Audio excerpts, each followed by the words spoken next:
The Senate will please come to order. Begin this Tuesday morning with a moment of silence and move to Congressional.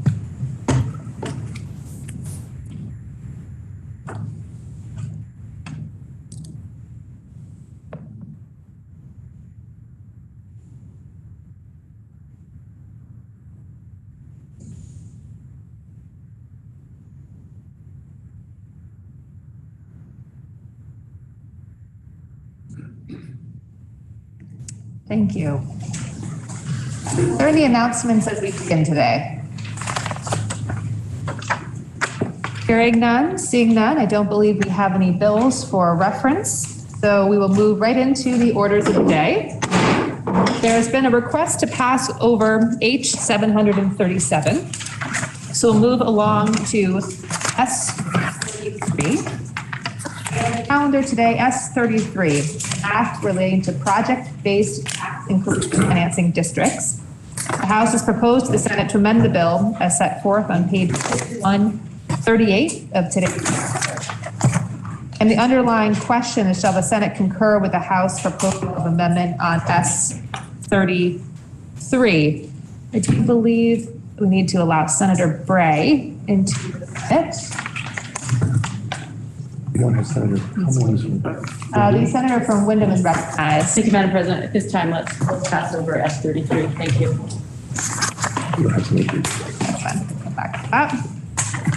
Moving forward, we now have on the calendar for S140, an act relating to prohibiting civil arrests at courthouses. The House has proposed to the Senate to amend the bill as set forth on page 5143 of today's calendar. And again, the underlying question is, shall the Senate concur with the House proposal of amendment on S140? The senator from Chittenden, Senator Bruce, is recognized for the report. Thank you, Madam President. S140, if senators will remember, was an attempt to make sure that people going to a courthouse for some official proceeding could do so without the fear of being arrested while on their way to, at the courthouse, or on the way back from the courthouse. And so we sent that over to the House.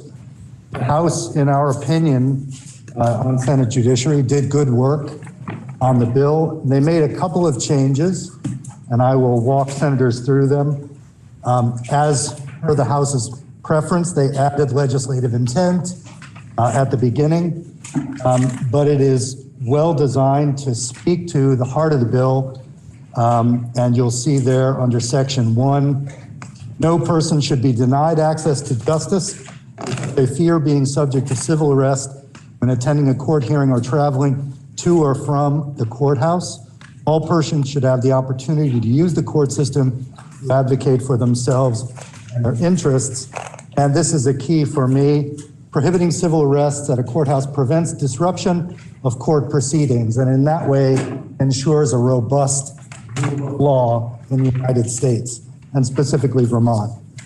So after the legislative intent, moving to section 2, under the Senate Judiciary's language, we specified which persons should not be subject to civil arrest.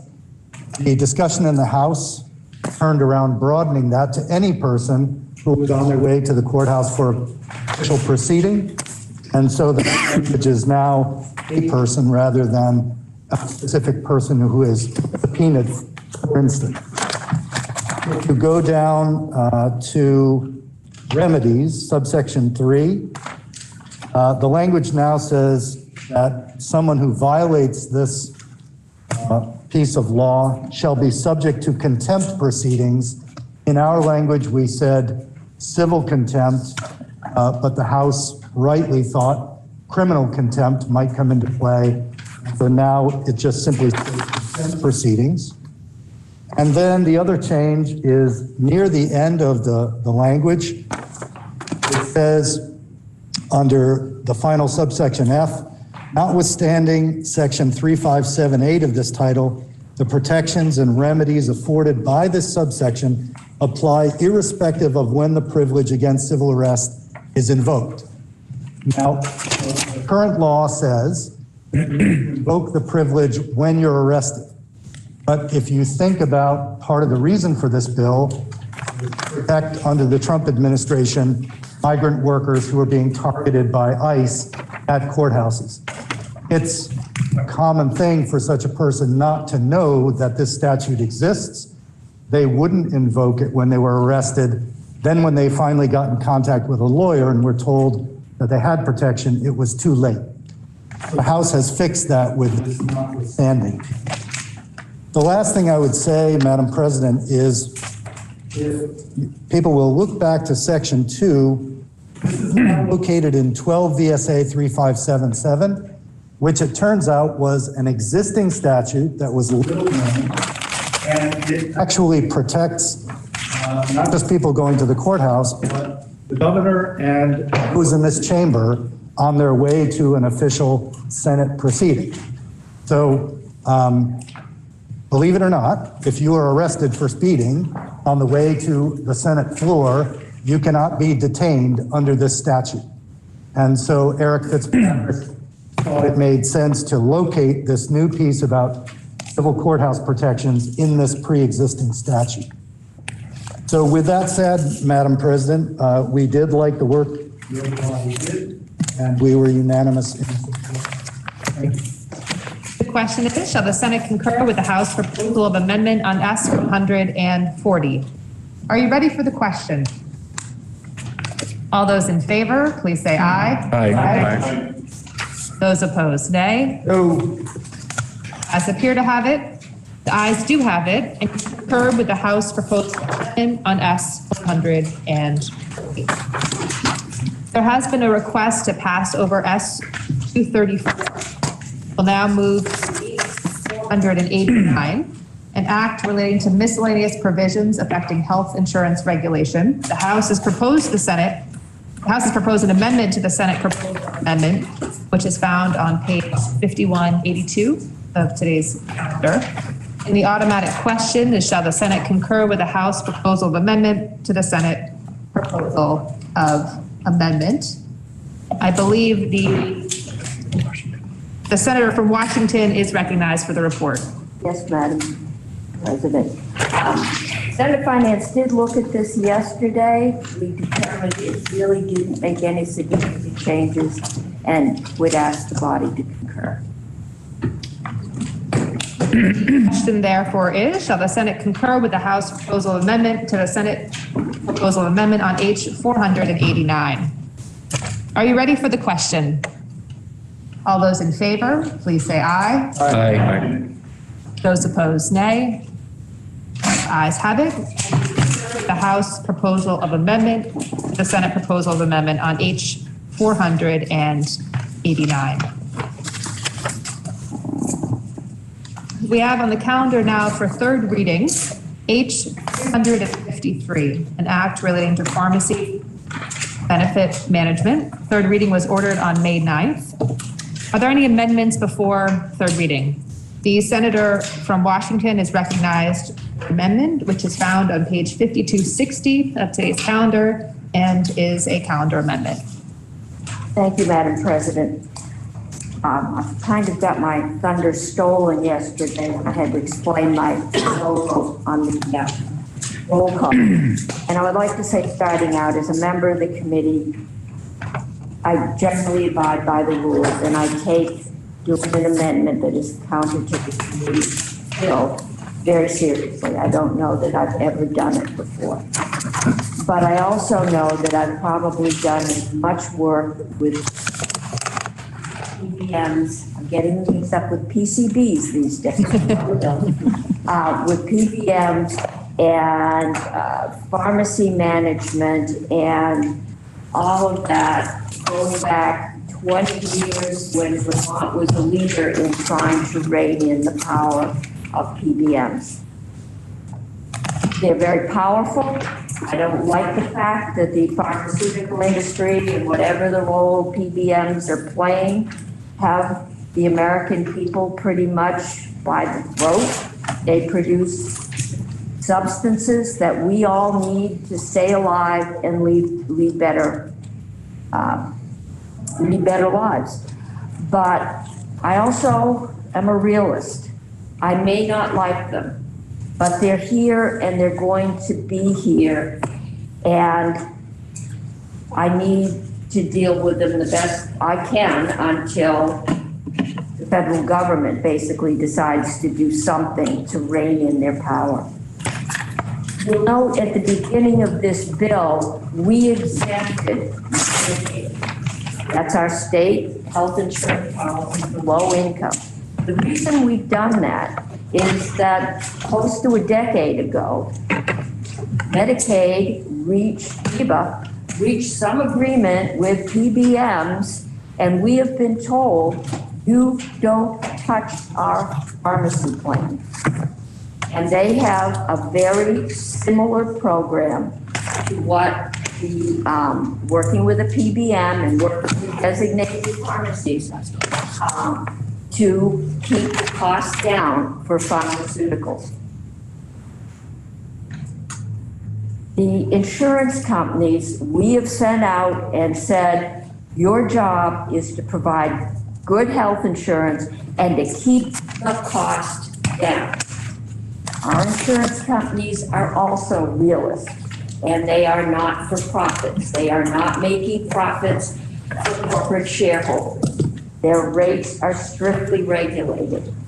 And in my experience over the years, they take keeping the cost of pharmacy down. They have been very clear that this is only the specialty drugs. And specialty drugs is not what's killing your local pharmacy. What's killing your local pharmacy is that they've taken all the maintenance drugs, the bread and butter, the stuff we all buy every month. Cholesterol, blood pressure, heart, they're on the news. All of those drugs that would be regular income in and out of the pharmacy have pretty much been steered to online pharmacies. This is a very narrow group of very expensive drugs. We might well be able to dismantle this system and not have an impact. But I think what this amendment would call for is to take most of Section 4, which is the one that says what a PBM can and can't do in relationship, or an insurance company, in relationship to the specialty drugs, and it puts it into the study with DFR. It says study it, look at the impact, look at what's going to happen before we change the system. It leaves in the brown bag, white bag, all of that legislation. It just takes out the place where we're kind of monkeying and we really don't know what will happen, and say, let's study it first before we mess up the world. The question is, shall the Senate proposal of amendment be amended as moved by the senator from Washington? The senator from Rutland is recognized. Thank you, Madam President. The Health and Welfare Committee considered the amendment by the senator from Washington and voted 4-0-1 to oppose it.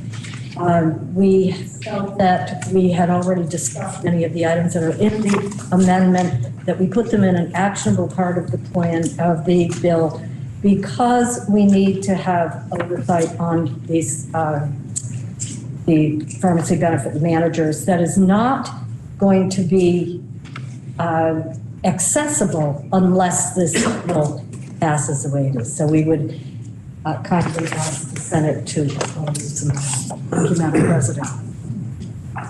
The question is, shall the Senate proposal of amendment be amended as moved by the senator from Washington? Are you ready for the question? All those in favor, please say aye. Aye. Those opposed, nay. Nay. The nays appear to have it. The nays do have it, and you've not proposed to the House to further amend the bill as proposed by the proposer of the amendment. Are there any other amendments before third reading? Please listen to the third reading of H 353. H 353, an act relating to pharmacy benefit management. You've heard the third reading. The question now is, shall the bill pass in concurrence? Are you ready for the question? All those in favor, please say aye. Aye. Those opposed, nay. Ayes have it, and you've passed 353. I did. Concurrence. We now have on the calendar for third reading H 446, an act relating to miscellaneous natural resources development subjects. Third reading was ordered on May 9th. Are there any amendments before third reading? Please listen to the third reading of H 446. H 446, an act relating to miscellaneous natural resources and development subjects. The question is, shall the bill pass in concurrence? Are you ready for the question? All those in favor, please say aye. Aye. Those opposed, nay. The ayes have it, and you've passed H 446 in concurrence. We have on the calendar for third reading H 518, an act relating to municipal energy resilience initiatives. Third reading was ordered on May 9th. Are there any amendments before third reading? The senator from Addison is recognized for his amendment, which is an amendment and currently being circulated. Thank you, Madam President. So rising to vote report this amendment is a three-word phrase that was inadvertently in yesterday's amendment, specifying the type of measures that could be supported by grants under the Municipal Energy Resilience Program. And it adds the phrase in the sub-C, the movers are removal or elected. There's a search for the final two words, please. That's consistent with, it makes more explicit the nature of the community and those that we, this matches another identical phrase, and that is the proposed amendment of ask that the Senate make this technical correction. The question is, shall the Senate proposal of amendment 518 be further amended as offered by the senator from Addison? Are you ready for the question? I am going to ask senators again today, whether you're joining us virtually or in person, that we have to have all electronics off. Thank you. Are you ready for the question? All those in favor, please say aye. Aye. Those opposed, nay. The ayes have it, and you've amended the proposal of amendment as offered by the senator from Addison. The question now is, shall the bill pass in concurrence as amended? Are you ready for the question? President? Yes, Senator from Addison is recognized. Thank you again. Yesterday, I received a question about the criteria that are used for making awards under the bill, and I wrote to the senator from Essex asking when the 600 word plus email last week. There was a lot of detail, and I'm sure that it wouldn't be appropriate to try to go through that bill before, but I just very briefly wanted to explain how the decisions are made for this bill. So the largest framing of all for what we're considering is that we now have legally binding obligation in the state under 10 BSA 578 for use of greenhouse gas emissions. This is a bill designed to help homeowner costs and help the state meet its obligations under climate emissions. So that's the largest framing. Then we also have in law already the state energy management which is existing language, and we borrow from that and creating criteria 168A for the energy minimum, which says that it's the BGS is authorized to provide financing to municipalities through the municipal energy loan program for equipment replacement, studies, weatherization, construction of improvements affecting the use of energy resources, the implementation of energy efficiency and conservation measures, and the use of renewable resources. That's the general direction for how the criteria to be considered. Further on in the bill, we provide a more detailed description in the assessment section. So you might think of it, the word used in the bill is assessment, but it's actually what we would probably think of as a home energy cost.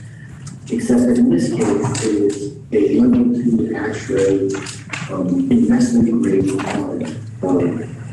And that assessment includes, so now in the bill, is recommendations for improvements in reducing operating and maintenance costs, enhance comfort, and reduce energy intensity at a municipal building or facility. And then there's including, and then there's fairly detailed and some lengthy list of the sorts of measures to be considered. The key term in that section is energy intensity. It's not a term they use all around the building all the time, though. It's measured in kilo BTUs per square foot. The street way of saying that is how much does it cost to each square foot of your structure. I remember, I guess it's maybe within a leap year of the building. So we're looking to reduce the energy intensity of those structures. And then last, I would say that the program prioritizes projects where in areas where the state has the highest energy burden, that is the highest percentage of income in any of residents that's being dedicated to units. So it's a targeted program that aims to provide reimbursement savings to areas of the state bearing the largest burden in terms of paying for energy costs currently.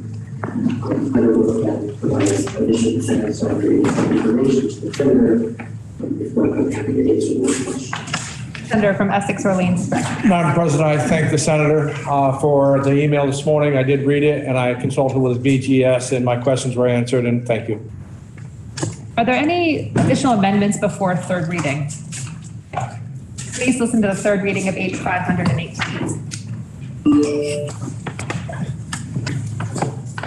H 518, an act relating to municipal energy resilience initiatives. The question now is, shall the bill pass in concurrence the proposal of amendment? Are you ready for the question? All those in favor, please say aye. Aye. Those opposed, nay. The ayes have it, and you've passed H 518 in concurrence. We have on the calendar for third reading H 572, an act relating to the retirement allowance for interim educators. Third reading was ordered on May 9th. Are there any amendments before third reading? Please listen to the third reading of H 572. H 572, an act relating to the retirement allowance for interim educators. You've heard the third reading. The question is, shall the bill pass in concurrence? Are you ready for the question? All those in favor, please say aye. Aye. Those opposed, nay. The ayes have it, and you passed H 572 in concurrence. We have on the calendar for third reading H 626, an act relating to the sale, use, or application of neonic pesticides. Third reading was ordered on May 9th. Are there any amendments before third reading? Please listen to the third reading of H 626. H 626, an act relating to the sale, use, or application of neonicotinoid pesticides. You've heard the third reading. The question is, shall the bill pass in concurrence? Are you ready for the question? All those in favor, please say aye. Aye. Those opposed, nay. The ayes have it, and you've passed H 626 in concurrence. We have on the calendar for third reading H 697, an act relating to eligibility for enrolling to the use value appraisal program. Third reading was ordered on May 9th. Are there any amendments before third reading? Please listen to the third reading of H 697. H 697, an act relating to eligibility of reserve forest land for enrollment in the use value appraisal program.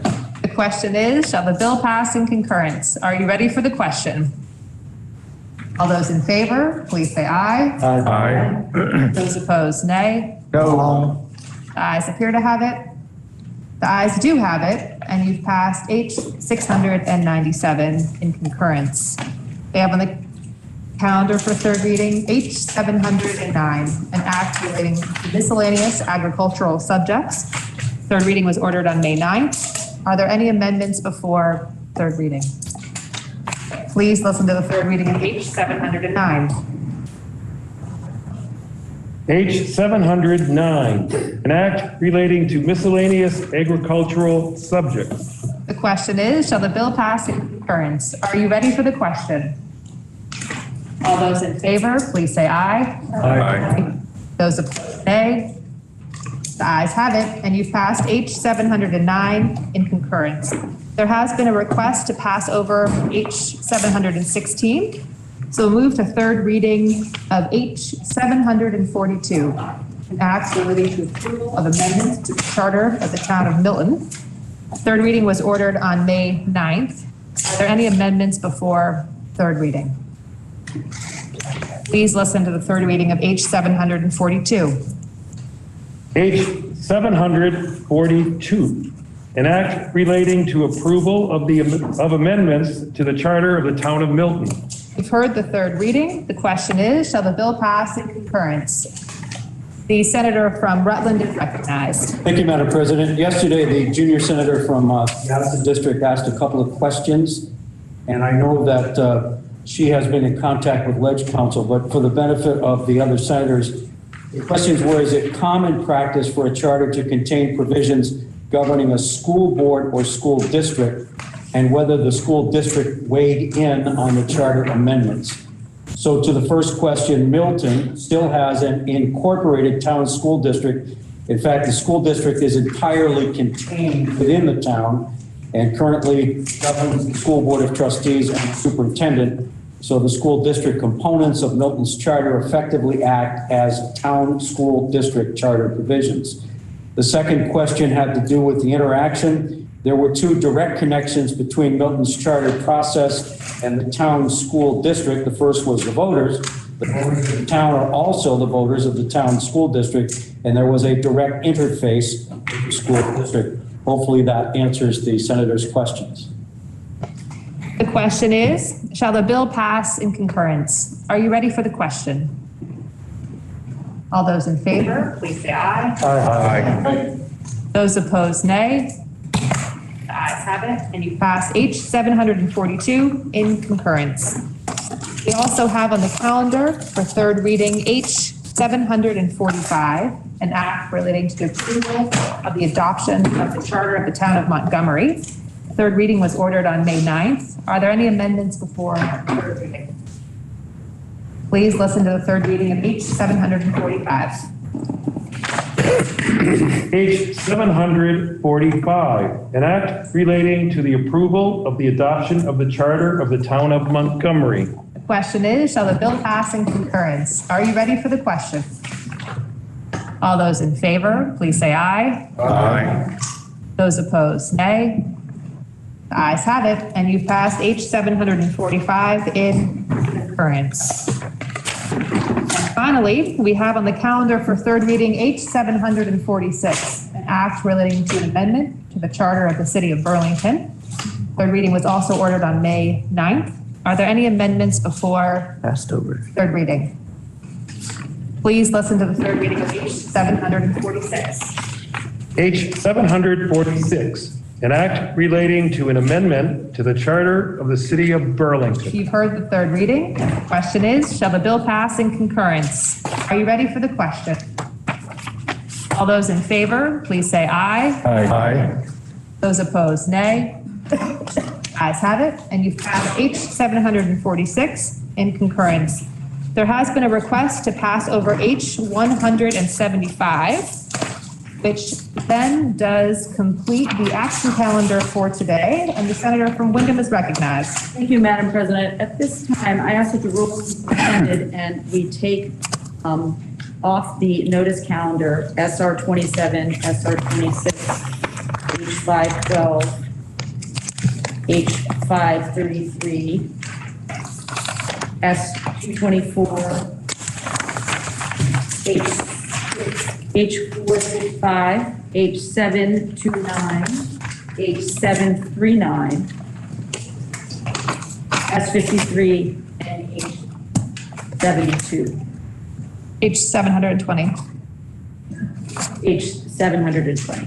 Thank you, Madam President. The senator from Wyndham has moved that the rules be suspended. And SR 27, a Senate resolution reaffirming the friendship between Vermont and the Republic of China, Taiwan, and supporting both enhanced United States-Taiwan bilateral relations and Taiwan's participation in the international community. SR 26, Senate resolution urging the Vermont Congressional Delegation to introduce and pursue the enactment of legislation authorizing permanent U.S. residency eligibility for the more than 800 international victims of the Vermont EB-5 scandal. H 512, an act relating to modernizing land records and notarial acts law. H 533, an act relating to converting civil forfeiture of property and drug-related prosecutions into a criminal process. S 224, an act relating to juvenile proceedings. H 465, an act relating to board. H 729, an act relating to miscellaneous judiciary procedures. H 739, an act relating to capital construction and state bonding budget adjustment. S 53, an act relating to exempting feminine hygiene products from the Vermont sales and use tax. H 720, an act relating to the system of care for individuals with developmental disabilities, removed from the notice calendar, placed on the action calendar. Are you ready for the question? All those in favor, please say aye. Aye. Those opposed, nay. The ayes have it, and you've suspended the rules and moved the following bills from the notice calendar to the action calendar.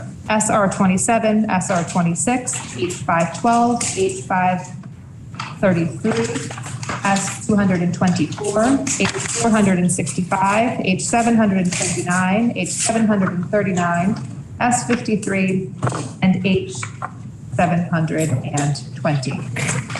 The senator from Wyndham is recognized. Thank you, Madam President. By way of explanation, as we moved through the calendar yesterday, of course, if there are bills that we need to pass over, we can hear from the reporter to do so. I will take a moment at the top of each bill to ask, and we'll be happy to pass over. So, beginning with, we now have on the calendar for action SR 27, the Senate resolution reaffirming the friendship between Vermont and the Republic of China, Taiwan, and supporting both enhanced United States-Taiwan bilateral relations and Taiwan's participation in the international community. It was introduced by the Committee on Government Operations on May 9th. Please listen to the second reading of the resolution. SR 27, Senate resolution reaffirming the friendship between Vermont and the Republic of China, Taiwan, and supporting both enhanced United States-Taiwan bilateral relations and Taiwan's participation in the international community. You've heard the second reading of the resolution. The senator from Wyndham, Senator White, is recognized for the report of the Committee on Government Operations. Thank you, Madam President. The title of the bill is longer than my report. The affirmation of the value of the friendship and relationship between Vermont and Taiwan normally happens every session. At this time, when they are experiencing much stress, it's particularly important. It is a statement of friendship. While we may not realize the importance of this resolution, the Taiwanese culture places great importance on formalities. The committee vote was 5-0-0, and we ask that you support us in recognizing this friendship. The question is, shall the resolution be read the third time? Are you ready for the question? All those in favor, please say aye. Aye. Those opposed, nay. The ayes have it, and you've ordered third reading of SR 27. We now have on the calendar for action SR 26, Senate resolution urging the Vermont Congressional Delegation to introduce and pursue the enactment of legislation authorizing permanent U.S. residency eligibility for the more than 800 international victims of the Vermont EB-5 scandal. It was referred to the Committee on Government Operations, which reports has considered the resolution and recommends the resolution ought to pass. Please listen to the second reading of SR 26. SR 26, Senate resolution urging the Vermont Congressional Delegation to introduce and pursue the enactment of legislation authorizing permanent U.S. residency eligibility for the more than 800 international victims of the Vermont EB-5 scandal.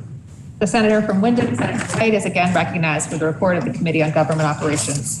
Thank you, Madam President. This is a simple request to our federal delegation to acknowledge the fact that there were more than 800 people who ended up being defrauded of what they thought was they were going to receive green cards, and through no fault of their own, they ended up being defrauded of that. And this is simply asking our federal delegation to look into this. And we did hear from Senator Leahy's office, and they are pursuing, both Senator Leahy and Senator Sanders and Representative Congressman Welch are pursuing this legislation, are going forward with this, that this would be helpful in their pursuit of making these people whole.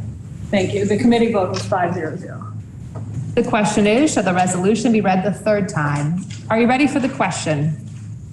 All those in favor, please say aye. Aye. Those opposed, nay. The ayes have it, and you've ordered third reading of SR 26. We have on the calendar next H512. I'll give a moment for any requests to pass over. We will move forward then. We have on the calendar for action H512, an act relating to modernizing land records, notarial acts law.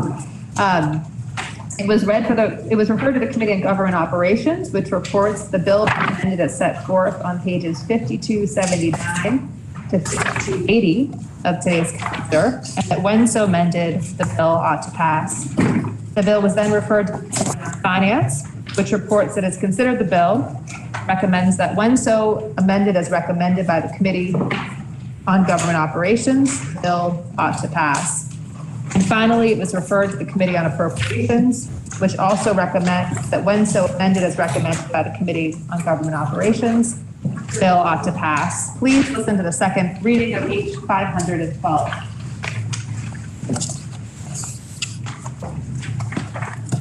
H512, an act relating to modernizing land records and notarial acts law. Senator from Wyndham, Senator White is recognized for Government Operations. Thank you, Madam President. And it took us a long time to remember that it was notarial. Thank you. That's generous of you. So with 251 town clerks, you can imagine that there is some inconsistency in our land records. Some file papers, records, some have begun digitizing, some seem to just keep them in boxes. During the pandemic, everyone realized the importance of having land records available remotely. This worked for some, but not for others. H512 is the first step in a series of steps to modernize our land records and notarial acts and allow Vermont to fully participate in the 21st century. Section 2 adopts the Uniform Real Property Election Recording Act, or UPRA. And Section 5 adopts the latest version of the revised Uniform Law on Notarial Acts, or RULONA. Adopting these will bring Vermont in line with the rest of the U.S., as 49 other states have adopted these. Section 2, which is the Uniform Real Property Election Recording Act, will set standards and best practices for recording land records, both paper and electronic. Here is where Senate Government Operations made a small amendment. We have 2 amendments, and what the amendment does is requires that towns are able to comply with these standards before they can implement electronic recordings.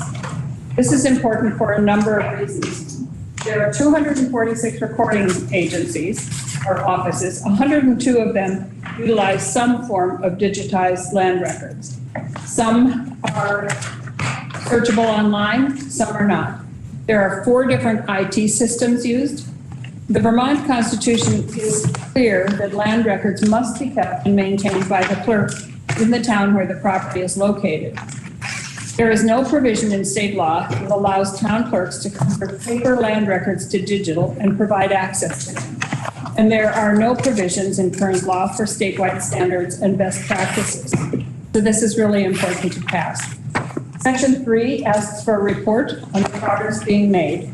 Senate Government Operations also amended this section to make sure that the representatives from banking, the bar, title insurance, and real estate industries have input. Section 4 creates a position in the Archives Office of the Secretary of State to work with town clerks as they implement this modernization. Section 5 adopts I have to look back, it's RULANA, it's the other one, and allows a notary public to a remote person to communicate with each other by sight and sound, and details how this will happen. It outlines identity proofing, by which a third person provides a notary public with a means to identify the remote individual. And it creates an endorsement for remote notarization and adds a fee for that endorsement. Section 6 is the effective date. The new position takes place upon passage, and the rest is 2022. The committee heard from Amron Abrigeli, our Ledge Counsel, Tucker Anderson, Ledge Counsel, Tanya Marshall, State Archivist, Chris Winters, Deputy Secretary of State, Lauren Hibbert, Secretary of State, Carol Doss, Town Clerk Association, Chuck Starrow, Title Insurers, Andy Michael, Vermont Attorneys Title Corporation, Peter Tucker, Vermont Association of Realtors, Chris Delia, Vermont Bankers Association, James Knapp, Vermont Bar Association, and Terry Corzones from the Bar Association. Our vote was 5-0-0, and we ask for your support. The question is, shall the Senate propose to the House to amend the bill as recommended by the Committee on Government Operations?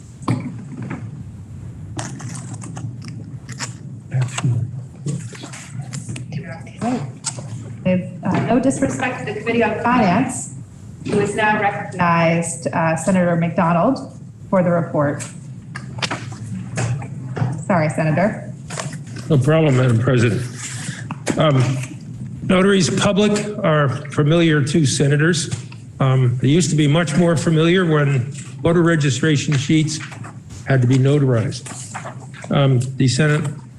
Your Senate Finance Committee looked at the bill. There is an increase in the fee for notaries public from $15 to $30. Hasn't been changed in almost 2 decades, and that the average fee for a notary public in the United States is $31. The vote to support the bill in Senate Finance was 5-0-2. And the senator from Essex Orleans is recognized for the report of the Committee on Appropriations. Yeah, thank you, Madam President. The reason the Appropriations got this bill, or received this bill, was in Section 4, where one new person was added to help collect and take care of this data. It was also we supported that position, and the position is being paid for from the funds that the Secretary, that'll be in the Secretary of State's office, and will be paid for by the funds that the Secretary of State receives. So we strongly support the bill, and our vote was 7-0. The question now is, shall the Senate propose to the House to amend the bill as recommended by the Committee on Government Operations? Are you ready for the question? All those in favor, please say aye. Aye. Those opposed, nay. The ayes have it. I propose the House to amend the bill as recommended by the Committee on Government Operations. The question now is, shall the bill be read a third time? Are you ready for the question? All those in favor, please say aye. Aye. Those opposed, nay. The ayes have it, and you've ordered third reading of H 500 in. We now have on the calendar H 533. I'll pause for a moment. Should there be a request to pass over? Madam President, I could report the bill, but then I would need an amendment. We would probably have an amendment for third reading. Okay. We have on the calendar for action H 533, converting civil forfeiture of property in drug-related prosecutions into a criminal process. It was read for the first time on March 23rd. It was referred to the Committee on Judiciary, which reports that the bill be amended as set forth on pages 5281 to 5283 of today's calendar. And when so amended, the bill ought to pass. It was then referred to the Committee on Appropriations, which reports that has considered the recommendation of the Committee on Judiciary, and that when so amended, the bill ought to pass. Please listen to the second reading of H 533. H 533, an act relating to converting civil forfeiture of property in drug-related prosecutions into a criminal process. The senator from Bennington, Senator Sears, is recognized for the report of the Committee on Judiciary. Thank you, Madam President. The issue of drug-related property seizure and forfeiture has been around for quite a while. In 2015, the legislature changed the laws in order to try to make it more workable, but frankly, not much has happened in terms of seizures, and most of them are done through the federal system today. And the attempt here was from the House to create a system that would allow for the forfeiture and seizure through a civil system. And they passed the bill. Your Committee on Judiciary spent quite a bit of time going through the pros and cons of those changes. And and the members of the committee took the suggestion of the sheriff from Lamoille County and created a working group to look at the issue of forfeiture and how it can best be improved in the state of Vermont. And you will see that on page 5281 of today's calendar, there is created a drug-related property seizure and forfeiture working group report. And the working group is to be composed of the Chief Judge of the Vermont Superior Court, the Attorney General, the State Treasurer, the Defender General, the Commissioner of Public Safety or designee, the Executive Director of the Department of State Attorneys and Sheriffs or designee, and the President of the Vermont Sheriff's Association or designee, as well as the Senate from someone from the Center for Justice Reform at the Vermont Law School. The group would study how to best arrive at a fair system for the seizure of property while protecting innocent owners and lien holders and other interested parties. Madam President, your Committee on Judiciary recommends that the bill be amended and the title become a study of seizure and forfeiture property and drug-related offenses. The committee vote was 5-0-0, and they ask for your concurrence. Senator from Chittenden, Senator Baruth is recognized for the report of the Committee on Appropriations.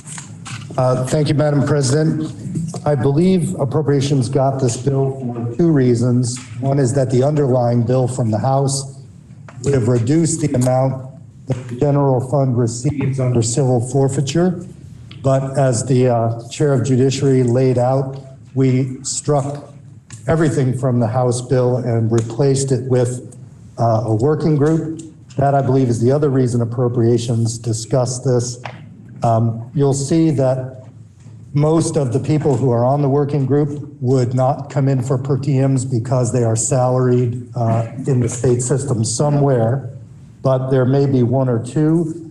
The discussion turned around how little effect that would have on state coffers, and so our vote was 7-0-0 in support. Thank you, Madam President. The question is, shall the Senate propose to the House to amend the bill recommended by the Committee on Judiciary? Are you ready for the question? All those in favor, please say aye. Aye. Those opposed, nay. Ayes have it. You've proposed to the House to amend the bill as recommended by the Committee on Judiciary. The question now is, shall the bill be read for the third time? Are you ready for the question? All those in favor, please say aye. Aye. Those opposed, nay. Ayes have it, and you've ordered third reading of H 533. There was not a rules suspension on H 730, so that remains on the notice calendar. To S 224, and I will again pause for any direction or to pass over S 224.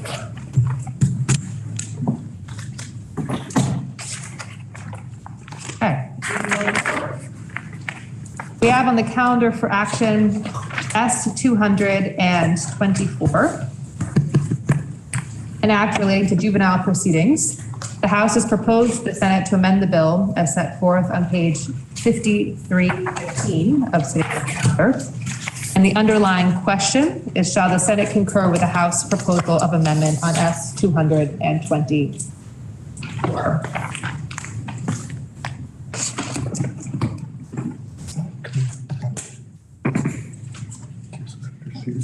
The senator from Bennington, Senator Sears, is recognized for the report on S 224.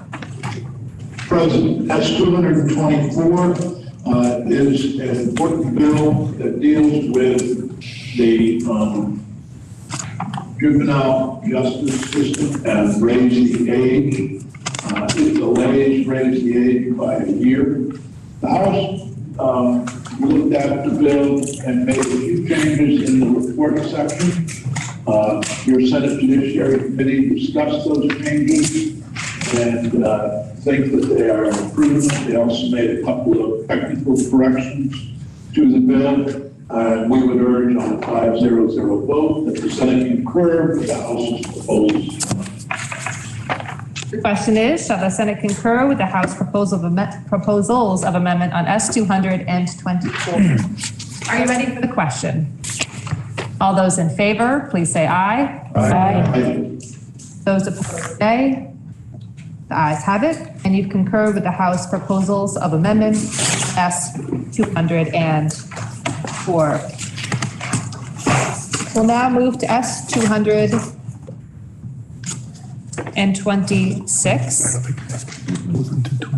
We did not. So we will move past S 226, which remains on the notice calendar, and move on to H 465, and there has been a request to pass over H 465, so we'll move to H 729, and I will again pause should there be a request to pass over. We will move forward with H 729, an act relating to miscellaneous judiciary procedures. The House has proposed an amendment to the Senate proposal of amendment as set forth on page 5357 of today's calendar. And the automatic question is, shall the Senate concur with the House proposal of amendment to the Senate proposal of amendment. And the senator from Bennington, Senator Sears, the chair of the committee, is recognized for the report. Thank you, Madam President. As you remember, the miscellaneous judiciary bill was chock full of a lot of different items to deal with miscellaneous procedures. One of them was a study on for humane societies that was reported by the senator from Wyndham. And the senator from Wyndham and I conferred, and we heard from the deputy auditor that he was fine with the few changes that were made in that report. So we would urge the Senate to concur with the House proposals. The question is, shall the Senate concur with the House proposals of amendment to the Senate proposal of amendment on H 729? Are you ready for the question? All those in favor, please say aye. Aye. Those opposed, nay.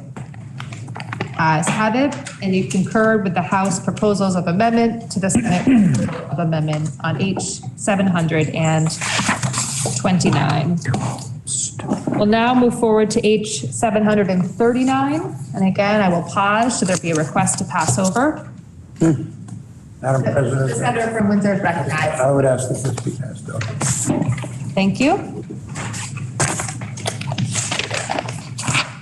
Moving forward to S 53. Again, I will pause, although we may need the chair of the committee on finance for this one. S 53, shall we pass over? Thank you, Madam President.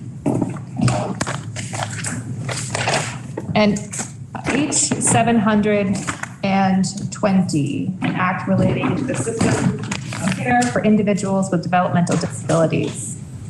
Again, pause should there be a request to pass over. Okay, we will move forward with H 720.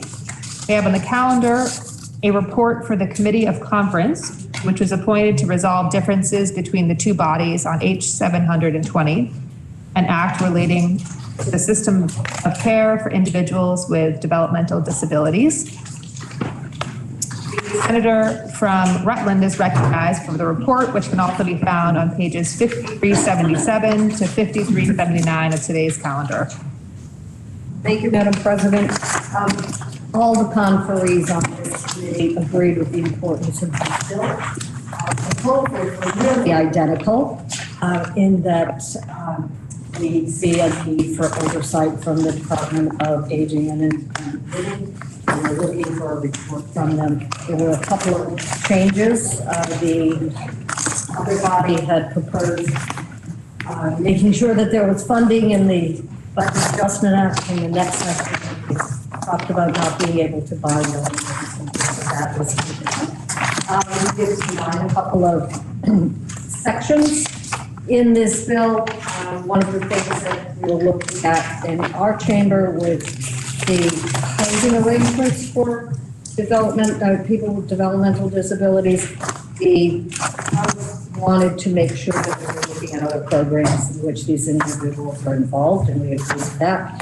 And because we realize that this is an expensive project for the Department of Aging and Independent Living, we extended the date to January 15th.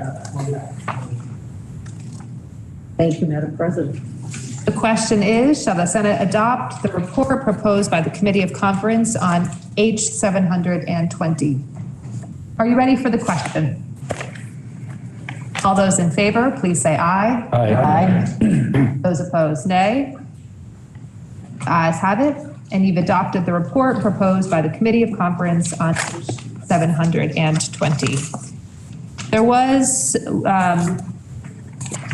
was no request to take H 740 off of the notice calendar, so that does complete all bills on the notice calendar. I'm happy to recess or adjourn as the senator from Wyndham would prefer. Thank you, Madam President. This time, I'm going to request a brief recess so I can confer with the Senate Secretary. The Senate will stand in recess until the fall.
The Senate will please come to order. We are returning from a brief recess. We will now return to S53. We have a calendar today for action S related to exempting feminine hygiene products from the Vermont sales and use tax. The senator from Washington is recognized for the report, which can be found 5372 to 5377 of today's calendar. Thank you, Madam President. I thought we'd actually change the name of this bill.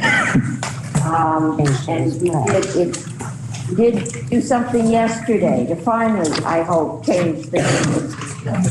Because this bill is about corporate minimum tax, or corporate tax. As it left this body, we basically made a lot of changes to how corporate minimum tax is done. It moved us from Joyce to Finnegan. It put us into the movement, the way states are moving in how they assess corporate tax. Our big difference was the single sales factor and the new tax table. We chose not to do the single sales factor, and we therefore didn't need to raise any money, and so we didn't do anything to the corporate minimum tax table. There were also retirement benefits on this tax.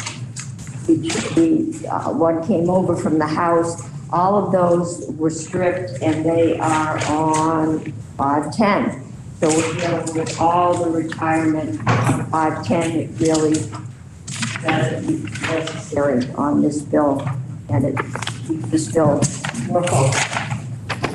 What we did in Committee of Conference is we did listen. If you use single sales factor, right now, if you're a corporation in Vermont and you have a plant and you hire employees and you have a payroll, that is all counted towards your taxable liability, even if most of your sales happen out of state.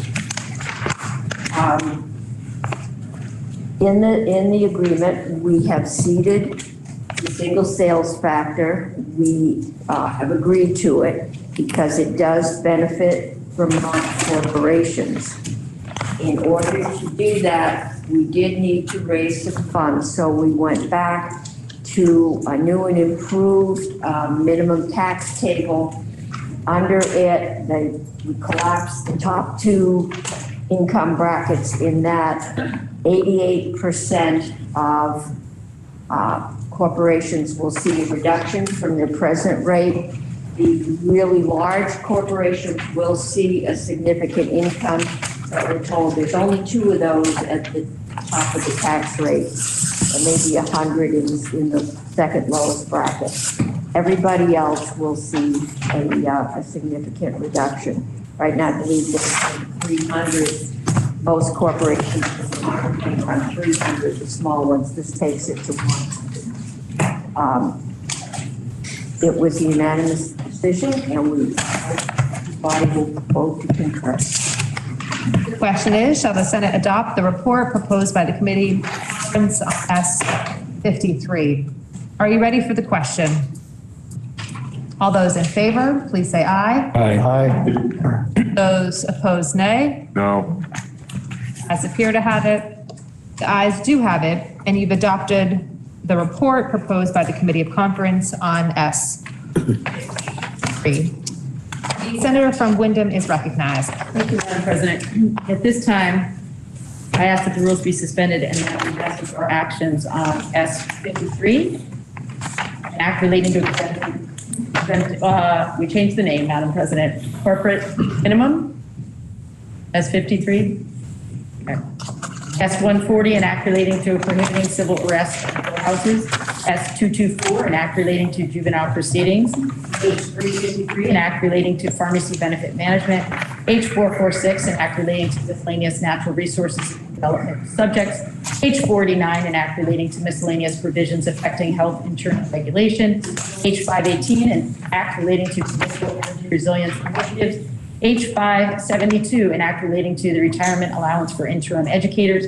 H626, an act relating to the sale, use, or application of neonicotinoid pesticides. H697, an act relating to eligibility of reserve forest land for enrollment in a use value appraisal program. H709, an act relating to miscellaneous agricultural subjects. H720, an act relating to the system of care for individuals with developmental disabilities. H729, an act relating to miscellaneous judiciary procedures. H742, an act relating to approval of amendments to the Charter of the Town of Milton. H745, an act relating to the approval of the adoption of the Charter of the Town of Montgomery. And H746, an act relating to an amendment to the Charter of the City. Thank you. The question is, shall the rules be suspended if the following bills be messaged to the House with S53, S140, S224, S353, H446, H489, H518, H572, H626, H697, H709, H720, H729, H742, H745, and H746. Point of clarification, Madam President. I believe you said S353 and it's H353? H353. Thank you. Madam President. Ready for the question? All those in favor, please say aye. Aye. Those opposed, nay. The ayes have it, and you suspended the rules and messaged the following bills to the House forthwith. S53, S140, S224, H353, H446, H489, H518, H572, H626, H697, H709, H720, H729, H742, H745, and H746. The senator from Wyndham is again recognized. Thank you, Madam President. Pending announcements, I move that the Senate stand in adjournment until this afternoon at 4 p.m. The senator from Wyndham has moved that the Senate stand in adjournment until 4 p.m. today, Tuesday, May 10th, subject to any announcements. Are there any announcements? The senator from Windsor is recognized. Madam President, in light of the absence of the chair and contradictory times online, I would ask that members of the institution committee please keep looking at your emails to find out if and when we're meeting. The senator from Essex Orleans is recognized. Thank you, Madam President. I'd like to have the Senate Ag Committee meet here in the corner for a couple minutes after adjournment. The senator from Bennington is recognized. Thank you, Madam President. Senate Education will meet at 1:30 for about 30 minutes this afternoon, and then the Committee of Conference on H727 will meet at noon. Thank you. The senator from Wyndham is recognized. Thank you, Madam President. Senate Government Operations will be 10 minutes after the call of the gavel. We just have a couple bills that have come back from the House. The senator from Addison is recognized. Madam President, the Senate Sexual Harassment Prevention Panel will meet at 1 o'clock in the Senate Health and Welfare Room. Thank you. The senator from Washington is recognized. Madam President, Senate Finance will meet at 1:30, and the S510, H510 will meet, conference committee will meet at 3 o'clock. Are there any additional announcements? The senator from Chittenden is recognized. Thank you, Madam President. Pending its entry on the notice calendar, I move that the Senate Economic Development Committee be relieved of H244 and the same be committed to the Committee on Finance.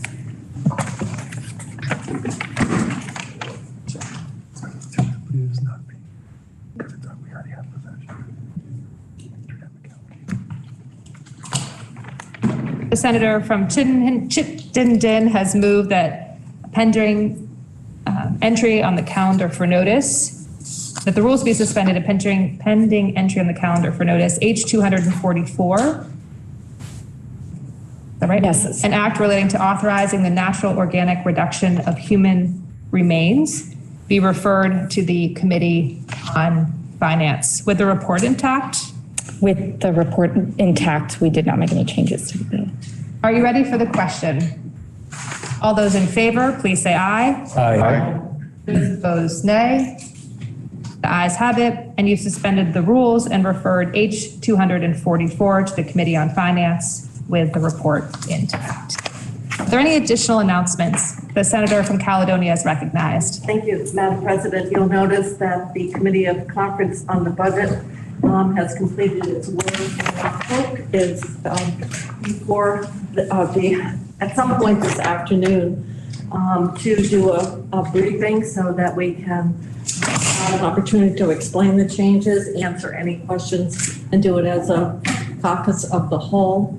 I was hoping maybe 3:30 to before 4 o'clock, but I need to check with the pro tem on that. And I know that there's Committee of Conference other work as well, but this would be a way of providing information in advance of the vote itself. Thank you.